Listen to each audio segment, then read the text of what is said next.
naghahanap ka ng savings program na pwede mong simulan, pwede ka dito sa Kaiser kasi dito tatlo na yung meron ka.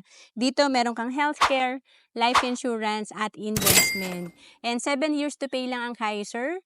At for as low as 2,647 per month, pwede ka na magsimula sa Kaiser.